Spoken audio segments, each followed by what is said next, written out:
자, 이번 15번째 강의는요, 동명사의 의미상의 주어에 대한 내용입니다. 자, 우선 목차를 보여드리면, 동명사의 의미상의 주어, 15번째 강의죠. 다음 16번째 강의는 소유격에 대해서 전반적으로 알아보겠습니다. 자, 동명사의 의미상의 주어는 목적격과 소유격 둘 다 가능하다라고 얘기합니다. 자, 알아보시죠. 자, she insisted on Tom's opening the envelope. 그녀는 탐이 그 봉투를 열어야 한다는 것을 주장했죠. 여는 걸 주장했는데 누가 엽니까? 탐이 열죠. 그 동명사의 의미상의 주어는 소유격이다. 동명사는 결국 명사에 해당이 되니까 소유격으로 받는다는 얘기인데, 그런데 이제 목적격으로도 받을 수가 있습니다. 이렇게. 목적격이 될 수 있는, 여기서 왜 목적격이라 그러냐? 전치사 on에 걸리는 것처럼 보이기 때문입니다. 이 명사는 Tom is kind에서 명사는 주어와 I like Tom, 목적어는 형태가 똑같죠. 명사는. 대명사는 주격하고 목적격하고 형태가 다릅니다. he, him 이렇게 달라지는데, 명사는 주어나 목적격이나 그 형태가 똑같아요. 그래서 근데 이제 이것은 탐이라는 것은 전치사 on에 걸리는 것처럼 보이니까 목적격이라고 얘기를 한다는 거예요.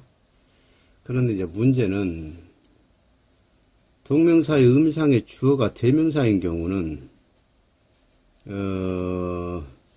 목적격보다는 소유격이 더 바람직하다 그럽니다. 그래서 내가 그녀의 이름을 깜빡한 것은 난처했다. 난처한 일이었다는데, 그녀의 이름을 깜빡한 건 나죠. 그러면 forget의 의미상의 주어는 난데, 이처럼 대명사인 경우는 목적격보다는 소유격이 훨씬 더 바람직하다. 지금 이 미가 이렇게 나와 있으면 이 앞에서 뭔가가 있어야 목적으로 받아주는 것이 있어야 될 뭐가 있어야 되겠죠. 그런 의미에서 이런 원칙 비슷한 게 생깁니다. 자, 한 문장 더 보시면, 우리가 돈을 사랑하는 것은 매우 자연스러운 일이다. 우리의 돈 사랑, 그렇죠. 근데 그러니까 동명사의 loving이라는 동명사의 의미상의 주어가 우리인데, 이처럼 목적격보다는 소유격을 써주는 게 더 좋다는 것입니다. 그런데 이제 이거는 지금 주어 부분이 되니까 특히 그렇죠. 주어 부분일 때는 특히 그렇습니다. 그런데 이제 목적어 부분일 때는, 주어 부분이 아닐 때는 소유격을 쓸 때하고 목적격을 쓸 때가 둘 다 쓸 수 있는데 약간의 의미상의 차이는 생깁니다. 첫 번째 문장은 그녀의 행복을 위해서 그 사람이 자기 자신을 희생하는 걸 싫어하지 마라, 혐오하지 마라. 여기도 이제 밑에도 그렇게 해석이 될 수 있는데, 굳이 의미상의 차이를 따진다면 첫 번째 문장은 그가 그녀의 행복을 위해서 자신을 희생하는 것을 혐오하지 마라는 얘기고, 여기는 자신을 희생하고 있는 그를 혐오하지 마라는 뜻이에요. 여기는 자신을 희생하는 행위를 싫어하지 마라는 얘기고, 두 번째 문장은 그를 싫어하지 마라는 얘기, 혐오하지 마라는 얘기입니다. 그래서 소유격을 쓰면은 누구누가 뭐뭐한 행위를 혐오하지 마라는 뜻이고, 목적격을 쓰면은 그 자신, 행위자를 혐오하지 마라는 뜻이에요. 그래서 그런 의미상의 차이는 있습니다. 그래서 굳이 이런 부분도 독해를 할 때는 따져봐야 될 경우가 있습니다. 그래서 이런 것도 있구나 하고 조심하시기 바랍니다. 자, 여기도 목적격이죠. 이렇게. 그러면 우리가 노래하는 걸 좋아하지 않는다. 즉 우리라는 것에 초점을 맞춰 있어요. 그럼 우리가 노래하는 걸 좋아하지 않고, 요거는 우리의 노래하는 행위를 좋아하지 않는다. 즉 여기서는 우리가 노래하는 방식이나 노래하는 노래하는 방식이라 노래하는 투는 좀 이상하고. 그래서 소유격을 쓰냐 목적격을 쓰냐에 따라서, 그러니까 목적격은 행위자다. 이렇게 그냥 그렇게 하시면 되겠네요. 목적격은 행위자. 목적격인 행위자. 그렇게 반복해서 몇 번 읽어보시면 머릿속에 박힐 겁니다. 그 다음에 동명사의 의미상의 주어가 대명사가 아닌 사물을 나타내는 명사인 경우나, 자, 동명사의 의미상의 주어가 사물을 나타내는 명사, 그 다음에 비인칭 대명사의 경우에는 소유격은 드물다. The vehicle이 사물이죠. 근데 명사죠. 그러면 피터는 그 차량이 펜스에 들이박히는 걸 막았다 그런 얘기인데, 부딪히는 걸 막았다 그런 얘기인데, 동명사의 의미상의 주어가 명사인데 사람이 아니고 사물이에요. 사물일 때는 소유격을 쓰지 말자는 얘기죠. 왜 그러냐면 원칙은 소유격을 나타낼 때 사람일 때는 아포스트로프 s를 쓰죠. 그 다음에 사물이나 동물일 때는 소유격 of를 쓰죠. 근데 이게 사물이니까 of가 아니고 아포스트로프 s가 들어간다는 얘기죠. 그래서 사람일 때는 이게 자연스러운데 사물일 때는 자연스럽지 않다라고 생각하는 겁니다. 근데 실은 이 정도까지는 그렇게 크게 문법적으로 어긋나다라고는 생각할 수 없습니다. 원칙이 이렇다는 얘기예요. 근데 이제 대명사인 경우에는 뭐 사물을 나타내는 it의 소유격 it라는 게 있잖아요. 그러니까 상관이 없다는 얘기입니다. 나는 고대한다. 날씨가 더 따뜻해질 것을. 봄에는 날씨가 더 따뜻해질 것을. 봄에 날씨가 따뜻해지는 것은 주어, 비인칭 주어 it가 와야겠죠? 날씨를 나타내는 거. It gets warmer. 날씨가 따뜻해진다. 그래서 형식상의 주어라고 하는데, 그래서 비인칭 주어의 경우에는, 아까 제가 말씀 잘못 드렸네. 비인칭 주어의 경우에는 이 비인칭 주어에 소유격이 있을 수는 없겠죠?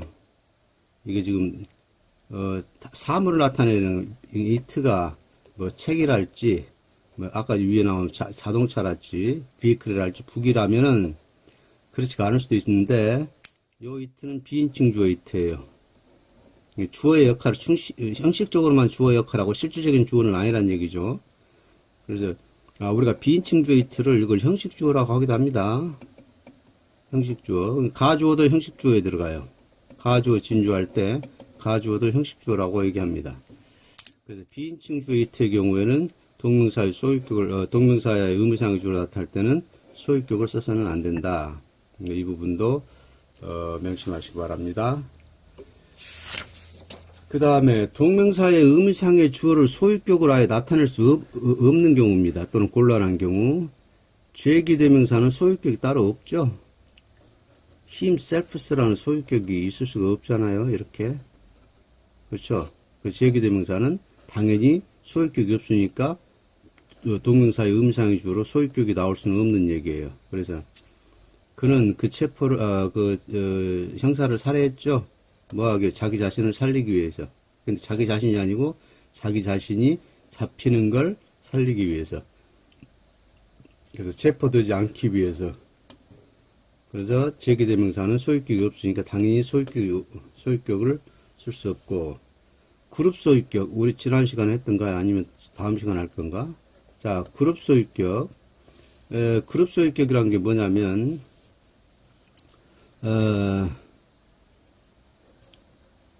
The Palace of the Queen of England.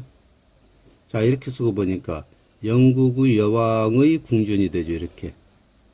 그런데 사람의 소유격은 of를 안 쓰니까 그 규칙에 충실하게 써보면 The Queen of England's Palace 이렇게 쓰거든요. 그러면 영국의 궁전이 아닙니다.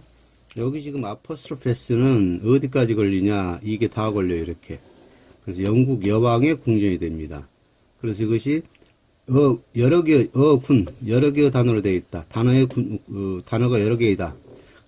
그래서 어군 소유격이라고 그래요. 또는 그룹 소유격. 그룹 소유격일 때는 동명사의 의미상의 주를 소유격으로 나타내지 말자는 얘기입니다. 그래서 여기서 boy of 11s 이렇게 하지 말자는 얘기예요. 어군 소유격으로.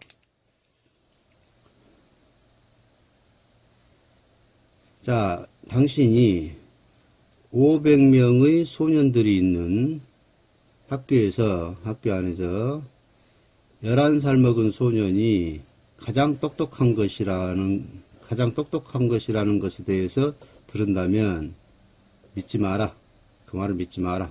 이런 뜻인데, 그래서 가장 똑똑한 소년인 것은 동명사죠. 이 동명사 의미상의 주어가 11살짜리 소년인데, 이 어군 소유격으로는 이렇게 하지 말자는 얘기죠. 그래서 11살짜리 소년이 being the brightest boy의 의미상의 주어가 되죠. 그래서 이렇게는 하지 말자는 얘기입니다. 이것도 나는 야 지겹다. 무엇이? 항상 그렇게 말하는 것. 누가? 내 주위에 있는 사람들, 주변에 있는 사람들이 항상 그렇게 말하는 게 지겹다. 그럼 그렇게 말하는 사람은 사람들인데 내 주변에 있는 사람들이죠. 그래서 이것도 여기다가 apostrophe s에서 이렇게 소유격으로 나타내서는 안 된다는 얘기예요. 여기서도. 그래서 이것도 어군 소유격을 써서는 안 된다. 그러니까 동명사의 의미상의 주어가 어군일 때 여러 개의 단어로 이루어졌을 때는 소유격 형태를 써서는 안 된다는 얘기입니다. 자, 동명사의 의미상의 주어는 그렇게 까다롭지가 않습니다. 규칙이 몇 개 되지도 않고. 그 다음에 복수명사는 발음상 소유격이나 목적격이 같고 보이스나 보이스 경우, 그 다음에 all, each, this, those 등의 소유격은 따로 존재하지 않으므로 소유격을 사용하지 않는다. 지금 여기서 Jane could not help the tears filling her eyes. 눈물이 그녀의 눈에 맺히는 게 눈물이 글썽이는 것을, 눈물이 고이는 것을 어쩔 수가 없었다라는 얘기인데, 눈물이 고이다니까 눈물이 눈을 채우죠. 그래서 feeling의 의미상의 주어는 tears인데, 이 tears가 s로 끝나니까 여기다 굳이 apostrophe s 붙여서 이렇게 해서 소유격으로 나타내지 말자는 얘기입니다. 있으나 없으나 발음은 똑같으니까. 그 다음에 all, each, all의 소유격도 없죠. each의 소유격도 없고 this나 those의 소유격은 따로 존재하지 않으니까 당연히 소유격을 사용할 수 없는 거죠. 그래서 이건 흔하만한 소리인데 참고로 아시고. 자, 아까 저 위에서 말씀드렸듯이 동명사구가 이처럼 주어가 될 때는 동명사 의미상의 주어를 목적격보다는 소유격이 훨씬 더 바람직합니다. 그래서 지금 그 얘기가 이 얘기인데, Your being a Catholic doesn't make Sarah one. 카톨릭 신자인 것, 누가? 네가 카톨릭 신자인 것은 사라를 카톨릭 신자 한 명으로 만들지 않는다. 그래서 네가 천주교 신자라고 해서 사라도 천주교 신자라고는 할 수 없다. 이런 얘기인데, 지금 여기서 주어가 되죠. 동명사가. 그 다음에 의미상의 주어죠. 이럴 때는 소유격을 써줘야지 저런 목적격을 써서는 안 된다는 얘기. 안 된다는 얘기가 아니고 바람직하지 않다는 얘기입니다. 보호도 마찬가지. 아까 설명했듯이, 자, 여기서 you를 his라고 보고, 그럼 여기가 you가 힘이 되겠죠. 그러면 그가 카톨릭 신자인 건데, 자, 아까도 말씀드렸듯이 이것은 목적격이죠. 목적격으로는 뭔가의 목적어라는 개념이 있어야 되죠. 근데 여기서 힘이라는 목적어를 받을 수 있을 만한 요소가 앞에 아무것도 없으니까 어색하다 이겁니다. 자, 이건 보호죠. 주어 다음에 보호는 주격이 와야지 목적격으로 없잖아요. 그러니까 여기서 헨리스 해야지, 헨리라고 목적, 그러니까 여기서 대명사로 치면 히스 해야 된다는 얘기, 히스. 여기다 힘 해버리면 비동사 다음에 힘이 오는 꼴이 돼버리잖아요. 비동사가 목적으로 취할 수는 없으니까. 그래서 어색하다는 겁니다. 그렇게 이해를 하시면 돼요. 그래서 it was not Henry's having been imprisoned. 그건 헨리가 투옥당했다는 것은 아니다. 그래서 이제 앞에 문장을 다른 이어봐야 이게 무슨 말인지 확실히 이해는 가겠지만 우선 동명사의 의미상의 주어만 설명하니까 문장의 의미가 확실하게 안 하고는 우리가 신경을 안 써도 되겠죠. 그래서 보호일 때는 소유격이 더 바람직하고 목적격은 좀 그렇지 않다.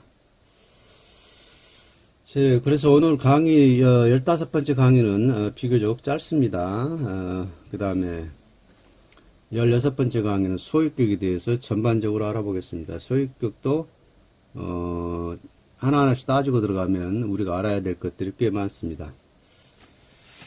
자, 시간이 좀 남아서 20분이 채 안 돼서 드리는 말씀인데 오늘 일본 천황 아키히토가 오늘 황제 자리에 그 천황 자리에서 물러나죠. 자, 아키히토라는 인물은 저는 또 역사도 잘 모름시로 또 아는 척 한다고 또 누가 욕을 한가 모르겠네요. 이 백제 문영왕의 후손이라고 자기 스스로 얘기를 한 사람이에요. 그런데도 불구하고 현재 일본 정권은 역사 왜곡뿐만 아니고 이 모든 것을 지금 우리나라를 적대시하려고 하고 있는데 제가 역사가 나오면 좀 흥분을 합니다. 이 BC 2333년부터 단군조선이 있었죠. 그러면 요 전에 약 한 5천년 동안 또 우리 조선이 또 있었습니다. 여기서는 배달조선이 있었고 여기서는 환국이 있었어요. 환국. 그런데 이 부분이 아직 사료가 부족하다. 실증 자료가 부족해서 이것을 확정 지을 수 없다라고 사학자들이 얘기를 하죠. 그리고 이제 식민지 사학자들은 아예 이것을 부정을 하고 단군 조선조차도 단군을 신화적인 인물로 찝어버리니까 그 사람들 얘기는 말할 것도 없고. 그런데 이제 제가 궁금한 건 이 환국이나 배달조선에 관해 써져 있는 삼성기랄지 또 뭐 있지? 무슨 지금 갑자기 생각이 안 나는데 삼성기 이런 책들이 몇 권 있어요. 이 책들을 우리나라 사람이 썼는데 우리나라 사람이 쓴 책은 정식 사료라고 왜 인정을 안 하는지. 그러니까 우리나라 역사가 진짜다 가짜다를 증명을 하는 방법은 중국 사료를 보고 중국 사료에서도 이렇게 써졌지 않느냐. 그러니까 이 역사는 진짜다라고 그런 식으로 실증을 하는 과정이 그렇게 됩니다. 그럼 과연 중국 사람이 자기 나라 역사를 실증을 할 때 우리나라 역사에서는 이렇게 기록이 돼 있는데 이걸 믿지 못한다면 자, 한국이나 일본이나 자기 주변 국가들의 역사적인 사실이 이렇게 기록이 됐으니까 사실이다라고 주장을 합니까? 중국은 그렇지 않잖아요. 그냥 지네들 나라에서 발견된 역사적인 사료를 가지고 그것을 기정사실화 하는 것이고 우리나라는 우리나라 옛날 조상들이 분명히 뭐라고 써놨어요? 써놨는데 요것이 진짜다 하면 안 믿는다는 얘기예요. 그럼 믿게 만들어야 되는데 요걸 믿게 만들려고 중국 사료를 또 찾아봅니다. 그래서 중국 사료에서 중국 역사서에서 이렇게 쓰여져 있으니까 봐라 진짜지 않느냐 꼭 이런 식이 되더라고요. 물론 이게 아주 객관적이고 공정한 방법이긴 합니다. 근데 저는 이렇게 꼭 우린 뭐라고 말을 못은 그래서 지금 아키히토가 오늘 물러나는데 이건 제 생각입니다만은 지금 현재는 문화전쟁이 바야흐로 이미 시작이 되어 있습니다. 이건 제 생각입니다. 잘난 척하는 건 아닌데 옛날에 재래식 무기로 했던 기존 전쟁 방식, 그 다음에 산해혁명 이후로 신무기가 등장해서 신무기로 하는 전쟁, 그러니까 여기까지 무력 전쟁이죠. 그다음 무력 전쟁이 계속 발전을 거듭해서 핵무기까지 나오니까 이제 더 이상 무력 전쟁에서는 니도 죽고 나도 죽으니까 무력 전쟁은 사그라들면서 경제 전쟁이 생겨났죠. 그래서 경제 전쟁으로 인해서 일본이 한참 세계를 재편을 많이 하다가 경제 전쟁도 안 먹힙니다. 왜냐하면 한 국가가 다른 국가를 경제적으로 침략을 하려면 이 나라 주변에 있는 나라들이 블록을 형성하죠. 그래서 왕강이 방어를 합니다. 그래서 경제적인 침략이 더 이상 그렇게 수월하지가 않아요. 그래서 앞으로는 경제전쟁도 이제 큰 실효가 없을 것이다. 그러면 뭐가 실효가 있냐? 문화전쟁입니다. 자, A라는 나라가 B라는 나라를 문화적으로 종속을 시켜버리면 이 B라는 나라는 경제, 군사, 정치 모든 게 다 A라는 나라에 예속이 돼버려요. 근데 문화전쟁은 선전포고 할 필요도 없습니다. 그냥 저절로 상위 문화가 질이 좋은 문화가 질 나쁜 문화 쪽으로 저절로 흘러가게 돼 있어요. 물이 높은 곳에서 낮은 곳으로 흘러가는 것처럼. 그래서 우리나라의 그런 문화가 어떻게 해서 문화의 질이 좋냐? 역사도 깊어야 되고, 그 다음에 민족성도 우수해야 되고, 여러 가지가 복합적으로 작용을 해야 우수한 문화가 형성이 됩니다. 그런데 우리나라 문화는 정말 우수합니다. 제가 외국인들을 많이 만나는데, 외국인들이 전 세계적으로 돌아다니는 외국인들이 많잖아요. 그 사람들하고 얘기를 해보면 우리나라 민족성을 으뜸으로 칩니다. 의식이 있는 사람들 중. 무식한 사람들은 말고, 책도 많이 읽고 뭘 좀 알고, 그런 외국인들은 여러 나라를 많이 돌아다보고 나서 결론이 한민족이 으뜸이다. 인간성 좋고 머리 좋고 남 배려 잘하고. 그래서 우리나라의 문화는 앞으로 우리나라 문화보다 질이 나쁜 문화를 가지고 있는 나라 쪽으로 어차피 흘러가게 돼 있어요. 그래서 한류가 생기는 거죠. 우리가 한류 만들었습니까? 일부러 막 우리나라 문화 막 일부러, 물론 일부 기획사들은, 연예 기획사들은 다른 나라로 우리나라 예능물 같은 걸 가서 적극적으로 홍보해서 팔았겠지만 그건 이제 극히 일부적인 얘기고. 그래서 우리의 한류라는 것이 괜히 생겨난 게 아니고 우리의 문화가 우수하기 때문인데, 그 문화가 왜 우수하냐? 우리는 이처럼 오랜 역사를 가지고 있고,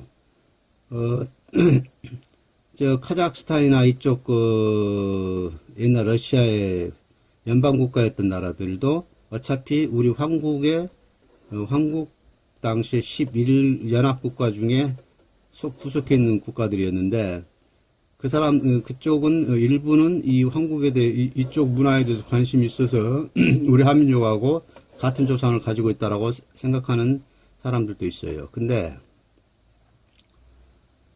이 황국, 배달조선, 단군조선은 우리 조상들이라고 이 정통성을 주장하는 민족은 우리 한민족밖에 없습니다.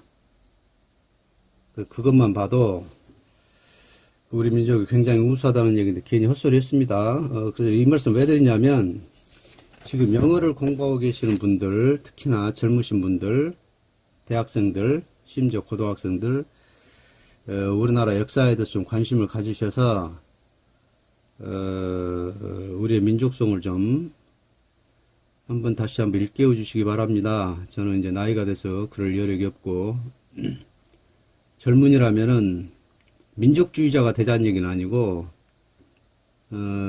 역사를 사실 그대로 밝혀내자는 것이죠. 이거 살수대첩이라고 있는데, 수나라 양제가 그 군인들 데리고 와서 우리나라 울지문득 장군하고 싸워갖고 살수에서 30만 명이 물에 빠져 죽었잖아요. 근데 그 살수가 청천강이랍니다. 그 식민지사학자들 말이. 저도 고등학교 때, 중학교 때, 고등학교 때 역사에서 그렇게 배웠어요. 살수가 청천강이라고. 청천강이 크면 얼마나 크간데 거기 30만 명이 물에 빠져 죽습니까? 말이 안 되는 소리지. 적어도 황하 정도는 돼야지. 30만 명이면 어느 정도 사람이냐면 지금 전북 군산 인구가 20만 명이 채 안 됩니다. 그러니까 30만 명이면 웬만한 큰 소도시의 인구가 30만 명이에요. 근데 30만 명이 청천강에 빠져 죽어요? 말도 안 되는 소리지. 3만 명 빠져 죽기도 힘들잖아요. 그 좁은 강에서, 강폭으로 좁은데. 그래서 30만 명이 청천강에 빠져 죽었다? 그래서 살수가 청천강이다? 그런 말도 안 되는 소리로 역사책을 쓰는 사람들이 얼마나 안심합니까?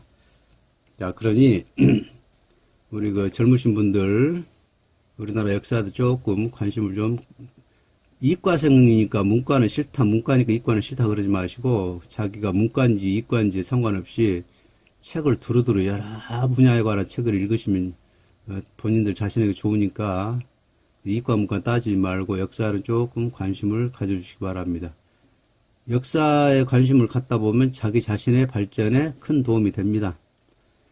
자, 괜히 영어도 별로 그냥 수박 거달기식으로 지식을 갖고 있는 제가 또 뭐라고 역사까지 얘기하고 이래라 저래서 미안한데 건방진 거 떨어서 죄송한데요. 제 생각이 그렇습니다. 자, 그래서 다음 16강은 소일교육에 관해서 공부한다고 그랬습니다. 그래서 16강을 기대해 주시기 바랍니다. 자, 수고하셨습니다.